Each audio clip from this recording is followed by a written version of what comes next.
Evet, arkadaşlar merhaba.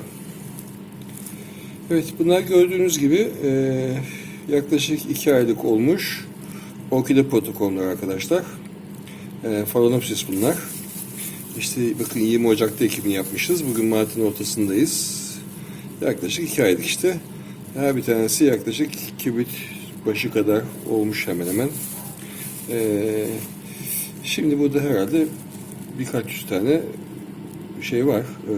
Orkide protokolü var. Şimdi bunları bugün feda edeceğiz arkadaşlar. Bilim uğruna. Evet, şimdi bugün arkadaşlar bu orkide protokollarını farklı farklı hormonlar içeren, ki onları da bakın şurada göstereyim. Bakın şu dolabımızın üstünde duran, şuradaki bakın bunlar her bir tanesi içerisinde farklı hormonlar içeren 1/2 MS medyası arkadaşlar bunlar. Bakın şuna bakalım. Neymiş? İşte 2 mg bölü litre kinetin, 0,2 mg bölü litre naftalin asitik asit içeriyormuş ve 40 gram bölü litre şeker varmış arkadaşlar bunda. Evet. Şu. Bakın bu 2 mg bölü litre kinetin, 0,1 mg bölü litre naftalin asit varmış. 20 gram şeker içeriyor bu. Yazmadığıma göre. Şuna bakalım. Bakın bu 30 gram şeker içeriyor. 2'ye 1 gene oranda. Oksin sitokinin dengesi. Bu benzolaminopurin içeriyormuş. İşte 0,5 naftalin asitik asit. 40 gram şeker yine. Evet, şöyle daha iyi olacak galiba. Evet, bakın bu gördüğünüz kültürlerin her bir tanesi farklı farklı hormon rasyonel oranlar içeriyor. Ve birazdan bu demin gösterdiğim protokolları bunların her bir tanesinin içerisine 3'er 5'er koyacağız. Ve kallus elde etmeye çalışacağız arkadaşlar. Yani o protokollerden ki hepsini bazılarını ezerek koyacağız. Yani normalde koyacağız. Bir kısmını tam sağlam koyacağız. Bir kısmını ezerek koyacağız içine. Ve bunlar da kallus elde etmeye çalışacağız. En verimli kallusu hangisini elde edebileceğiz? Ona bakacağız. Bunların hepsini arkadaşlar, hepsi tek bir çalışmada tüketilecek bunların. Bunlar kaynakları daha sonra kaynakta tutacağız. Şimdi birazdan bunların ekimini yapacağım. Yaklaşık kallus elde etmemiz 2 ay falan sürer. Ondan sonra eğer kallus elde edebilirsek, ki edeceğimize inanıyorum inşallah. Çünkü bu sefer gelen şuradaki kullandığım artık diğer hormonlar da uzak doğu menşeili hormonlar değil arkadaşlar. Bunların hepsi artık Avrupa menşeili hormonlar. Onları yeniledim çünkü. Kallus elde ettikten sonra artık orkidelerin toplu üretimi için gerekli teknikleri de geliştirmiş olacağız, öğrenmiş olacağız. Hadi şimdi çalışmaya başlayalım. Evet. Bu 2 mg bölü litre kinetin 0,4 mg bölü litre dikloroproneksi asitik asit, yani 2,4 değil veya 2,4 değil asit deniyorsa.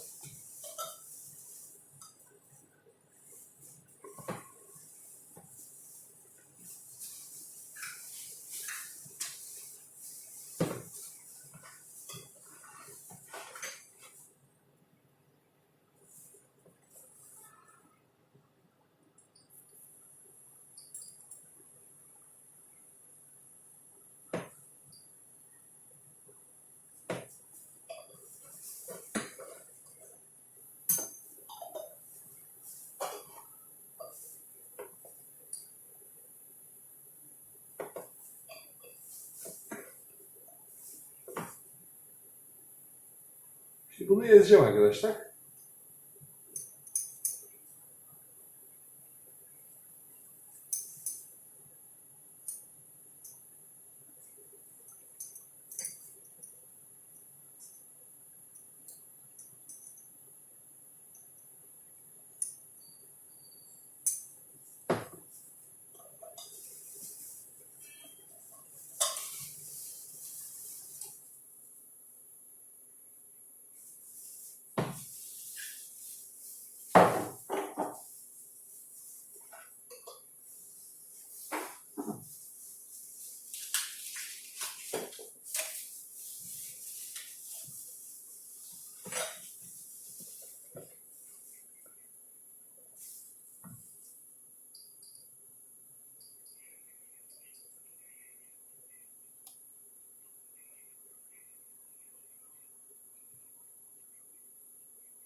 Evet, kültürlerimizin ekimini yaptık arkadaşlar. Bunları kültür odası içerisindeki şu en alt rafta, ki orası karanlık, bir aydınlatması yok onun.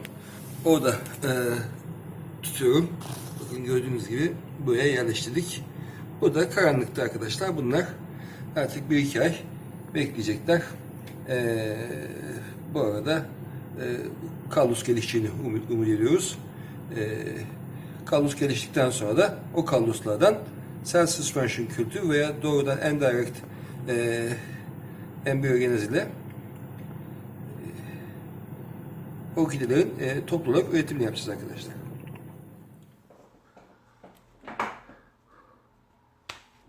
Evet, arkadaşlar bundan birkaç ay önce, ne zaman? Yaklaşık 3 ay önceymiş. Bu bazı orkide protokollarını hatırlarsanız işte bu farklı işte hormonlar içeren medyalar içerisine transfer etmiştik. Ve onlarda farklı gelişmeler ummuştuk. Şimdi evet, o gelişmeler elde ettik. Şimdi arkadaşlar bakın, mesela bu çalışmayı yaparken hatırlarsanız medyanın içerisinde, her bu kültürün içerisinde yaklaşık 3-4 en fazlasında 5 tane protokol koymuştuk. Bu protokolün bazılarını ezmiştik. Ama şimdi gördüğünüz gibi bakın şuna. Bu onlardan bir tanesi. Şöyle göstereyim. Bakın sanki içerisinde 20-30 tane şey varmış gibi, tohum varmış gibi bir şey var, gelişme var. Gördüğünüz gibi çok fazla sayıda sürgün var. Onlarda işte, embriyolar oluşmuş. Tabi bu zigotik embriyogenez arkadaşlar bunlar. Yani zigotik hücrelerden oluştuğu için döllenmiş hücrelerden, üreme ile ilgili hücrelerden onları ezdik tabi medya içerisinde. Onlar da ne oldu? Tekrar gelişmeye devam ettiler ve kendilerini çoğalttılar, yenilediler. Ve bir tane protokolden birden fazla protokol elde ettik. Yani aslında birden fazla tohum bu medyanın içerisinde varmış gibi bir sonuç oluştu. Bakın gördüğünüz gibi yaklaşık 20-30 tane orkide tohumu çimlenmiş gibi bir durum var içerisinde. Aslında en fazla 4 veya 5'tir yani. Şimdi protokoller arkadaşlar, orkide protokolüne bakın bu şekilde, normalde böyle şey gibi her tarafından böyle patlarcasına gelişmezler. Bakın böyle gelişirler. Şunu göstereyim. Bakın bunlar gibi. İşte protokol geliştikten sonra yapraklarını, işte ilk yapraklarını açar. Ondan sonra gelişmeye devam eder. Gördüğünüz gibi bir tane yönü vardır şeyin.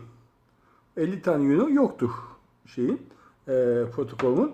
Ama şuna bakacak olursanız bakın, bu mısır patlağı gibi her tarafa birden gidiyor arkadaşlar. Her tarafa birden bir sürgün uzatıyor. O tarafa doğru bir bitki oluşturuyor. İşte embriyogenez işte yapıyor. Zigotik embriyogenez yapıyor. Yani bu konuda burada başarılı olduk. Zigotik embriyogenezi elde ettik. Bunlarda da var yine. Bunlar da bakın burada ayrıca şurada kallusta oluşmuş. Ama çok küçük bir kallus. Ve çok yavaş oldu arkadaşlar. Yaklaşık 3 ayda bu kültür karanlıkta duruyor. Yani 90 günde geçti. Yani bu işler gerçekten adamı bayıyor arkadaşlar. Bu kadar ağır çekim film izlemek gibi bir şey yani. Evet. Şimdi bunu eğer mesela devam edersek, karanlıkta bırakmaya devam edersek bu şey sayıda daha da çoğalacaktır. Buradaki gördüğünüz gibi bu işte embriyo oluşumları daha da artacaktır. Bir müddet sonra bunun içerisinde belki çok daha fazla sayıda, sanki bir 100-200 tane belki embriyo varmış gibi içerisinde veya tohum çimlenmiş gibi bir sonuca bile ulaşabiliriz. Ama tabi bu işler çok yavaş oluyor. Kaç aydır Allah bilir. Evet. Bu çalışmada bakın mesela bunda bu 30 gram şeker içeren bir medyaymış. Yani daha yüksek bir şeker varmış bu medyada. Tabi bunda böyle farklı farklı medyalar da vardı. Onlardan bazıları öldü. Bazılarında işte iyi sonuçlar elde edemedik. Bunlar hiç net sonuç elde edebildiğimiz kültürler. Evet.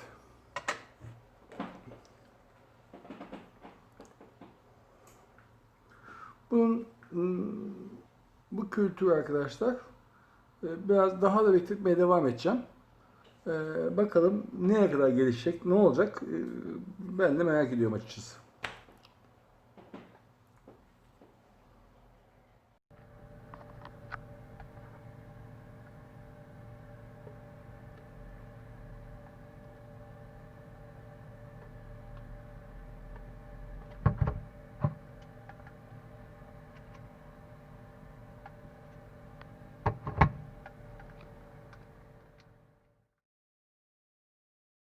Evet, e, arkadaşlar bunlar yaptığımız çalışmanın kültürlerinden bir tanesinin sonucu. Hatırlarsanız her bir kültür içerisinde işte 4 veya 5 protokolü kimisini sağlam, kimisini ezerek koymuştuk. Onlardan zigotik embriyogenez elde etmiştik. Yani protokol kendisinden tekrar protokoller üretmişti. Ve böylece tabi oldukça uzun sürdü arkadaşlar bu işlem. Protokollerin, zigotik embriyogenezdeki protokollerin gelişimi yaklaşık 3-4 ay sürdü. Ondan sonra onları tabii de benim zamanım pek müsait değildi. Alt kültürlemeyi yeteri kadar hızlı da yapmadım. Ama nihayetinde işte gördüğünüz gibi tek bir bakın yani 4 protokolden veya 5 maksimum 5 protokolden bunlar elde ettik arkadaşlar. Bu sadece tek bir kültürden elde ettiğim orkideler. Bakın kaç tane var bunun içinde. Bakın bazıları iyi gelişmiş, bazıları çok iyi gelişememiş hala. Dediğim gibi çok fazla ilgilenemedim. Yoksa normalde bunları alt kültürleri almam gerekiyordu. Ama fazla uğraşamadım. Bakın mesela bunun içerisinde 1, 2, 3, 4, 5, 6, 7, 8, 9 orkide var. Bunda da 10, 11, 12, 13, 14, 15, 16, 17, 18, 19, 20, 21, 22, 23. Evet.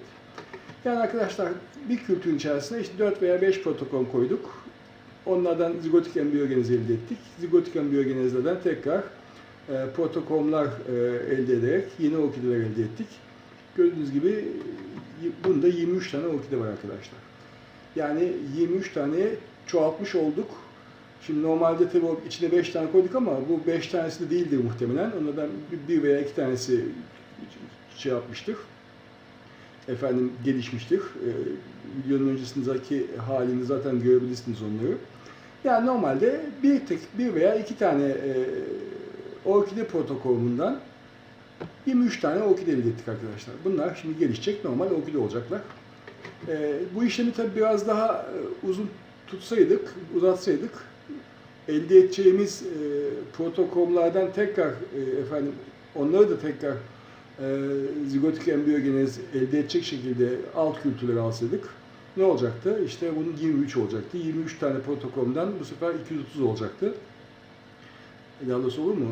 20 tane elde ediyorsanız 23'ten 400 olacaktı.